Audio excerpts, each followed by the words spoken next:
বাড়িতে যখন আমাদের অসুস্থ হয় পরপরে কিন্তু সবাই পড়ে যায়। এই কিছুদিন আগে দেওর আমার পড়েছিল, তার সর্দি জ্বর কাশি, এই সময়টা নাকি সবার এরকম হচ্ছে, আবার করোনাও চলে এসছে। প্রত্যেকের মুখে মুখে একই কথা শুনছি, গরমকাল আসলেই কত রকমের কত কি শোনা যায়। তারপর ও একটুখানি সুস্থ হওয়াতে আমার বর পড়লো। এবার বাচ্চা দুটো আছে ঘরে, বাচ্চা দুটোও দেখি ফ্যাস ফ্যাস করছে। আমার বর তো আবার বাবা ননির পুতুল, একটুখানি শরীর খারাপ হলেই বলে কি আমি আর বাঁচবো না, মরে যাব, শেষ হয়ে যাব, আমার ভালো লাগছে না। মানে তার কত কথা, সে চলে গেছে তার কাজে, ফোন করে আমায় বলেছে আমি বাড়ি ফিরছি, আমার আর ভালো লাগছে না। তারপরে বাড়ি চলে আসলো। দুপুরবেলা কী করলাম ওর জন্য, কালো জিরে রসুন কাঁচা লঙ্কা দিয়ে বেশি করে পটলের চোখলা ছিল, সেটা একদম বেটে ভালো করে ওকে সর্ষের তেল দিয়ে দিলাম।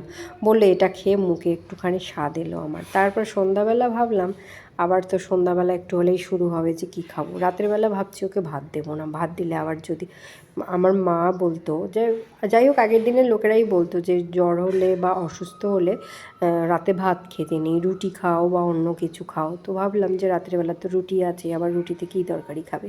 তো ভাবলাম তুমি সন্ধ্যাবেলা একটু স্যুপ একটা করে দিচ্ছি, নুডলস মানে হচ্ছে সুপি একটা করে দিচ্ছি আমি, তুমি এটা খেয়ে নাও। তারপর রাত্রিবেলা দেখছি যদি এটাই থাকে তোমাকে এটাই দিয়ে দেবো, আর যদি একটুখানি রুটি খেতে চাও সেটাও করে দেবো। তো ভাবলাম যে সন্ধ্যাবেলা হলে বাচ্চা দুটোও চিৎকার চেঁচামেচি করে, কিছু না কিছু তো ওদেরকেও দিতে হয়। সেই 1টা-1.5টার মধ্যে দুপুরের ভাত খাওয়া কমপ্লিট হয়ে যায়, আর তো বিকেলবেলা খিদে পাবেই, এত বড় একটা দিন তাই না।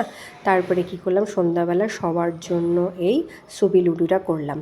তো ভাবলাম যে একটু মাখন দিয়ে গাজর দিয়ে ক্যাপসিকাম গোলমরিচ চিকেন ওর মধ্যে বাটার বেশ করে একদম দিয়ে এটা একদম সবাই খাবে। আমার মনে হচ্ছে আমরা দুজন যে আছি যা আমাদেরও হয়ে যাবে।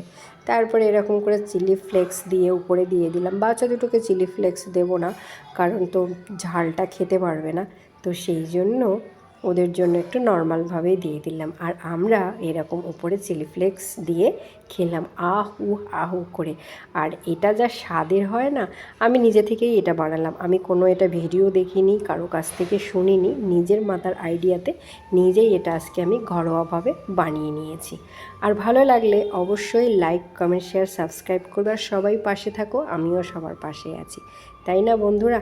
অবশ্যই কিন্তু কমেন্ট করে বলবে যে আমার সুপি নুডলটা কেমন হয়েছে। আর এটা খেতে কিন্তু বেশ মজাদার, বাচ্চারা তো বিশেষ করে বেশি করে ভালোবাসবেই, বড়রা তো আছেই বটে, পেলে আর ছাড়ে কোথায়, তাই না? তো টাটা, খুব খুব ভালো থাকবেন, সুস্থ থাকবেন।